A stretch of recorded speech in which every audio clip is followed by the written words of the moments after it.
Morley Minto सुधार भी कहा जाता है, ठीक है ना। मार्ले मिंटो सुधार कहने का मतलब हमारा ये होता है कि इस समय सर जॉन मार्ले ये भारत सचिव था, ठीक है ना, और लॉर्ड मिंटो का अगर हम बात करें तो ये भारत का वायसराय था। और 1909 का जो सुधार जारी किया गया, ठीक है ना, ये मार्ले और मिंटो के द्वारा हुआ, इसीलिए हम इसको मार्ले मिंटो सुधार भी कहते हैं। यहाँ पे दो नाम लिखा हुआ रहता है, मार्ले और मिंटो। तो सर जॉन मार्ले क्या है? सेक्रेटरी ऑफ स्टेट, भारत का राष्ट्र सचिव, और लॉर्ड मिंटो क्या है? भारत का वायसराय। और इसी दोनों के नाम पर हम इसको मार्ले मिंटो सुधार भी कहते हैं। अब अगर हम यहां से आगे बढ़ के देखें तो एक सवाल हमारे सामने उठता है कि आखिर इस अधिनियम का आवश्यकता क्या था। मतलब 1909 का जो सुधार घोषित किया गया या 1909 में जो सुधार का घोषणा हुआ, इस सुधार का आवश्यकता क्या था? तो इस सुधार का आवश्यकता भी अगर हम देखें तो दो हो सकता है। तात्कालिक तौर पर तो अगर हम कहें तो ये कह सकते हैं कि 1892 के अधिनियम में जो दोष था या 1892 के अधिनियम में जो त्रुटि था, उस त्रुटि को दूर करना था, ठीक है ना। और दूसरा कारण अगर हम खोजना चाहें तो दूसरा कारण हमारा ऐतिहासिक था। अब अगर हम इस ऐतिहासिक कारण के बारे में चर्चा करें कि ऐतिहासिक कारण आखिर में था क्या, ठीक है ना, तो सबसे पहला चीज तो ये कि जिस समय का हम बात कर रहे हैं उस समय भारत में राष्ट्रवाद का उभार हो रहा था।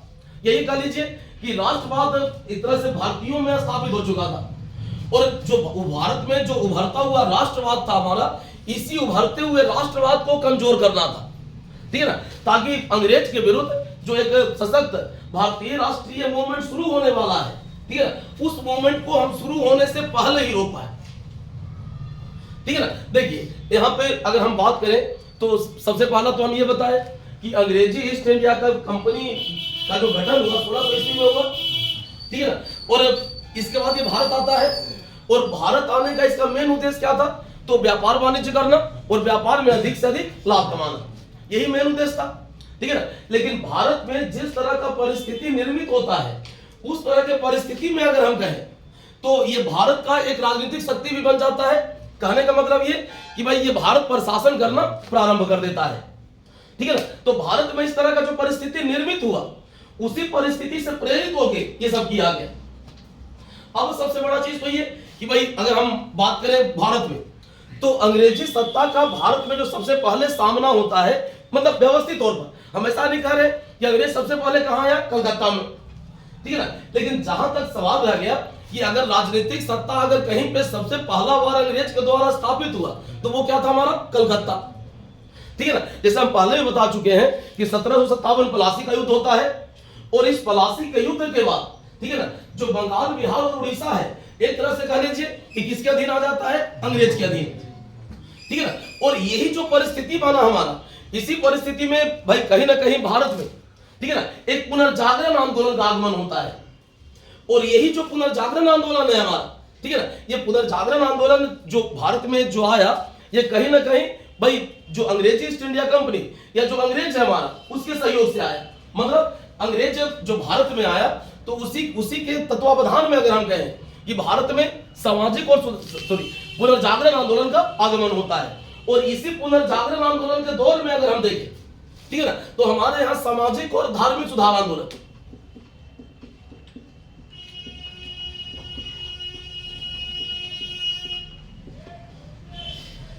भारत में अगर हम कहें तो इसी पुनर्जागरण आंदोलन के पृष्ठभूमि में सामाजिक और धार्मिक सुधार आंदोलन प्रारंभ होता है, ठीक है ना। और यही जो सामाजिक और धार्मिक सुधार आंदोलन था हमारा, यही सामाजिक और धार्मिक सुधार आंदोलन भारत में क्या करता है? तो राष्ट्रवाद को प्रेरित करता है। मतलब जो भारत है हमारा, एक भारत उभरता हुआ राष्ट्र बनने लगता है। मतलब भारत अब एक उभरता हुआ राष्ट्र बन चुका है, ठीक है ना। और धीरे धीरे करके भाई एक ऐसा कंसेप्ट बना कि एक अखिल भारतीय साम्राज्य या एक अखिल भारतीय राज्य, ठीक है ना, भाई उसका एक संकल्प लेना शुरू कर दिया हम लोग, ठीक है ना। और इसी पृष्ठभूमि में अगर हम कहें तो कहीं ना कहीं 1757 के प्लासी के युद्ध के बाद, ठीक है ना, 1857 का मूवमेंट होता है। और इस 1857 के मूवमेंट में अगर हम देखें तो हिंदू और मुसलमान दोनों एक साथ कंधे से कंधा मिलाकर लड़ता है। मतलब यहाँ पे जो नेतृत्व करने वाला वर्ग आपको दिखाई देगा, आपको मैक्सिमम मुस्लिम दिखाई देगा, और जो लड़ने वाला वर्ग आपको दिखाई देगा, ये मैक्सिमम हिंदू दिखाई देगा। मतलब यहाँ पे हिंदू और मुसलमान के बीच कोई भेदभाव नहीं है, ठीक है ना, बल्कि दोनों एक साथ मिलकर ब्रिटिश सत्ता के विरुद्ध संघर्ष करता है, ठीक है ना।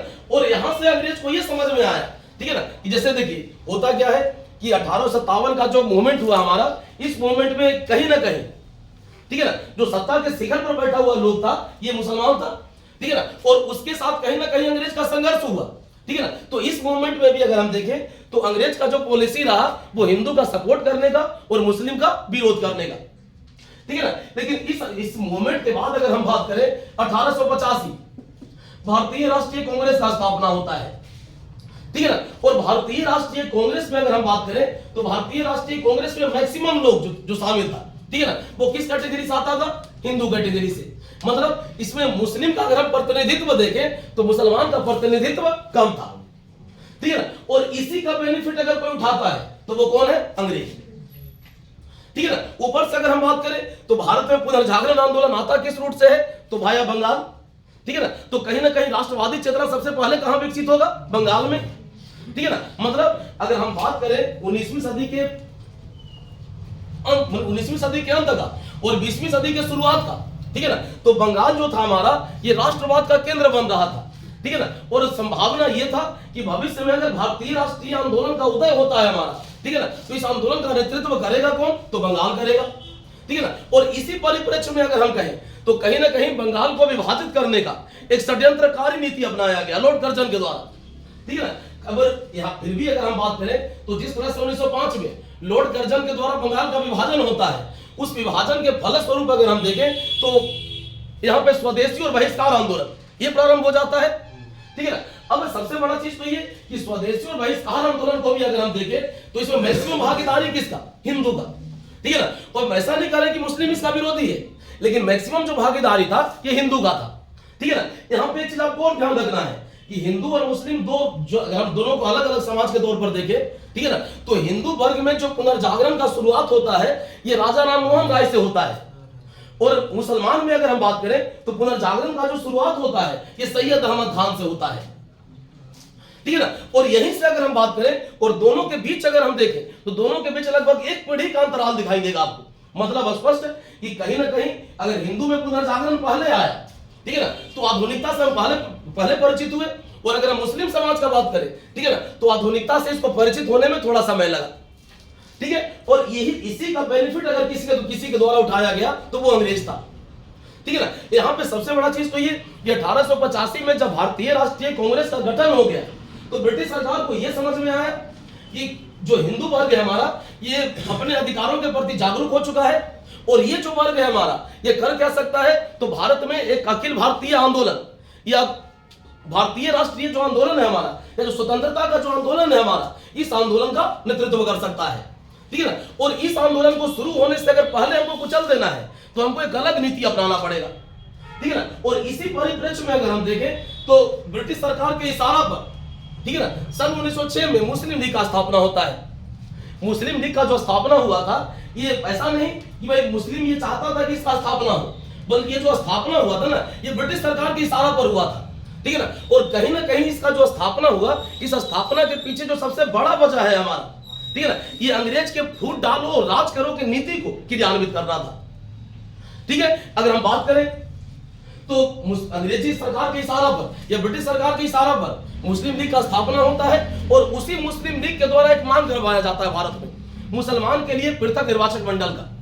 पृथक निर्वाचक मंडल कहने का हमारा मतलब यह होता है कि भाई जिस क्षेत्र को हम पृथक निर्वाचक क्षेत्र घोषित कर देंगे वहां से खड़ा होने का अधिकार भी केवल मुसलमान का होगा और वोट करने का अधिकार भी केवल मुसलमान का होगा, ठीक है ना। अब सबसे बड़ा चीज तो ये कि जैसे मान लेते हैं कि जिस क्षेत्र में हम हैं, अगर उस क्षेत्र में अगर हम ये कह दें कि हिंदू केवल हिंदू को वोट करेगा और मुस्लिम केवल मुस्लिम को वोट करेगा, ठीक है ना, तो ऐसा कंडीशन में सबसे बड़ा चीज क्या होगा कि हिंदू मुसलमान के विरोध में बोलेगा और मुसलमान हिंदू के विरोध में बोलेगा, ठीक है ना। और जब इस तरह से हम एक दूसरे वर्ग के विरोध में बोलना शुरू कर देंगे तो कहीं ना कहीं जो सांप्रदायिकता है हमारा, ये सांप्रदायिकता का उदय हो जाएगा। ये सांप्रदायिकता जो है हमारा ये धीरे धीरे करके बढ़ेगा, और यही जो परिस्थिति बनेगा हमारा, ठीक है ना, यही परिस्थिति कहीं ना कहीं देश को विभाजन की ओर लेके जाएगा। तो यहाँ पे जो कुछ भी हुआ, ठीक है ना, ये कहीं ना कहीं मतलब देखिए मुस्लिम लीग का स्थापना होता है 1906 में, इसके द्वारा मांग करवाया जाता है पृथक निर्वाचक मंडल का, ठीक है ना। और ये जो मांग करवाया गया, इसी मांग को पूरा करने के लिए मतलब 1909 के अधिनियम में इसको लागू किया गया। मतलब ऐसा किया कौन? अंग्रेज। दोष किस पर मढ़ा गया? मुसलमान पर, कि वैसा मांग कौन कर रहा है? मुसलमान, ठीक है ना। लेकिन मांग मुसलमान नहीं किया, मांग खुद अंग्रेज करवाया, ठीक है ना। तो ऐसा कंडीशन में अगर हम बात करें कि यही जो व्यवस्था है हमारा, यही जो चीज हुआ हमारा, यही चीज कहीं ना कहीं देश को विभाजन की ओर लेके जाता है। अब सबसे बड़ा चीज तो ये कि 1909 का जो अधिनियम हमारा पारित हुआ, उस अधिनियम का विशेषता क्या है या उस अधिनियम में प्रोविजन का क्या है। तो जैसे हम पहले बताते आ रहे थे कि 1861 का भारतीय परिषद अधिनियम पारित हुआ, और इस अधिनियम में अगर हम बात करें, ठीक है ना, तो कहीं ना कहीं अतिरिक्त सदस्य, जो गवर्नर जनरल का जो कार्यकारी परिषद है, उस कार्यकारी परिषद में अतिरिक्त सदस्यों की नियुक्ति का प्रावधान किया गया। और यह संख्या कितना हो सकता था? तो 6 से 10, ठीक है ना। इसके बाद 1892 का अधिनियम आता है, यहां पे अतिरिक्त सदस्य का जो संख्या है हमारा, ये और बढ़ा दिया जाता है, ठीक है ना। यहां संख्या कितना हो गया? 10 से 16। और 1909 का जो अधिनियम पारित हुआ हमारा, इस अधिनियम में जो अतिरिक्त सदस्य है हमारा, उस अतिरिक्त सदस्य का संख्या कितना कर दिया गया? 60, ठीक है ना। मतलब 1861 से जो अतिरिक्त सदस्य का जो नियुक्ति होना शुरू हुआ, ठीक है ना, ये धीरे धीरे करके बढ़ता गया, और 1909 में जाके इसका संख्या कितना हो जाता है? 60, ठीक है ना। इस प्रकार से अगर हम बात करें तो कहीं ना कहीं जो गवर्नर जनरल का जो कार्यकारी परिषद है हमारा, इस कार्यकारी परिषद में जो सदस्य का संख्या है हमारा, ये 69 हो जाता है। ये कैसे हम बताते हैं आगे, ठीक है ना। ये 69 जो सदस्य है, मतलब जो केंद्रीय विधान परिषद जिसको हम कह रहे हैं, उसमें जो 69 मेंबर है, इस 69 मेंबर में से 37 मेंबर शासकीय होगा और 32 मेंबर गैर शासकीय होगा,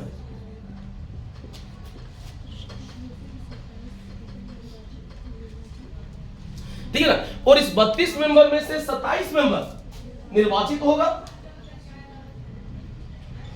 और 5 मेंबर मनोनीत होगा।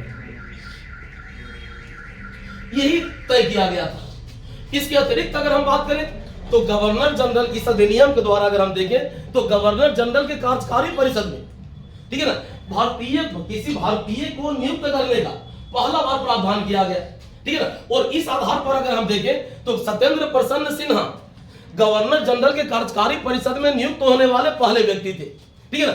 और इनको अगर हम देखें ना तो ये विधिवेत्ता प्रकृति का पद था, या विधि मामले में इनको शामिल किया गया था। ऊपर से अगर हम बात करें, जैसे 1892 का अधिनियम हम पढ़ा रहे थे, 1892 के अधिनियम में हम ये बताए थे कि जो केंद्रीय विधानमंडल है या जो प्रांतीय विधानमंडल है हमारा, उस केंद्रीय और प्रांतीय विधानमंडल के मेंबर को मत देने का अधिकार, प्रश्न पूछने का अधिकार दिया गया, लेकिन अनुपूरक प्रश्न पूछने का अधिकार नहीं था, ठीक है ना। बजट पर विचार विमर्श करने का अधिकार दिया गया, लेकिन बजट पर मत विभाजन का मांग करने का अधिकार नहीं था। तो जो 1892 में जिसको पूरा नहीं किया गया, उसको यहाँ पे पूरा कर दिया गया। मतलब 1909 के अधिनियम में अनुपूरक प्रश्न पूछने का अनुमति भी मिलता है, और अनुपूरक प्रश्न पूछने के साथ साथ बजट पर मत विभाजन का मांग करने का अधिकार भी मिलता है, ठीक है। तो अब अगर हम यहाँ पे बात करें कि भाई 1909 का जो अधिनियम हमारा पारित हुआ, इस अधिनियम के जरिए और क्या हुआ, तो मुसलमान के लिए पृथक निर्वाचक मंडल का स्थापना किया गया, ठीक है ना। इस पृथक निर्वाचक मंडल का अगर हम बात करें तो पृथक निर्वाचक मंडल कहने का हमारा मतलब यह होता है कि जिस क्षेत्र को हम ऐसा घोषित कर देते हैं, वहां से खड़ा भी केवल मुसलमान होगा और वोट भी केवल मुसलमान करेगा, ठीक है ना। और यही जो परिस्थिति है हमारा कि जब देखिए, जैसे किसी भी क्षेत्र में अगर हम एक वर्ग को ही खड़ा होने का भी अधिकार दें और उसी वर्ग को हम वोट करने का अधिकार दें, ठीक है ना, तो उस वर्ग का जो भी लीडर होगा ना, ये बाकी वर्ग के विरोध में बोलेगा, ठीक है ना, ताकि बाकी वर्ग के विरोध में बोल बोल के हमको वोट मिल सके, ठीक है ना। और यही जो चीज है हमारा, यही चीज कहीं ना कहीं देश को सांप्रदायिकता की ओर लेके जाएगा, और यही सांप्रदायिकता, ठीक है ना, देश का विभाजन भी करेगा। तो कहीं ना कहीं देश के विभाजन का जो आधार तैयार किया गया हमारा, ये आधार भी इसी अधिनियम में तैयार हुआ, ठीक है ना। अगर हम यहाँ पे बात करें, जैसे के.एम. मुंशी का देखें तो के.एम. मुंशी का स्टेटमेंट था यहाँ पे, ठीक है ना, कि इसने भारत में उभरते हुए प्रजातंत्र को मार डाला है। मतलब 1909 का जो अधिनियम था, यह अधिनियम क्या किया, तो भारत में उभरते हुए प्रजातंत्र को मार डाला, ठीक है ना। ऊपर से अगर हम बात करें तो लॉर्ड मिंटो जो कि उस समय भारत के वायसराय थे, लॉर्ड मार्ले को जो पत्र लिखे थे, उस पत्र में ये लिखा गया था कि हम नाग के दांत बो रहे हैं, ठीक है ना, और इसका फल बहुत भीषण होगा। मतलब स्पष्ट है कि उसको भी, ब्रिटिश सरकार को भी अनुमान था कि भाई उसका वो जो कर रहा है, ठीक है ना, उसका खामियाजा आगे जाके भारत में, ठीक है ना, भयानक तरीके से भुगतना पड़ेगा। और यही खामियाजा हमको कब भुगतना पड़ता है? 1947 में, जब देश हमारा आजाद भी होता है और आजादी के साथ साथ देश का विभाजन भी होता है, ठीक है ना। तो कहीं ना कहीं सारा का जो परिस्थिति निर्मित किया गया ना, ये परिस्थिति इसी अधिनियम में निर्मित कर दिया गया, ठीक है।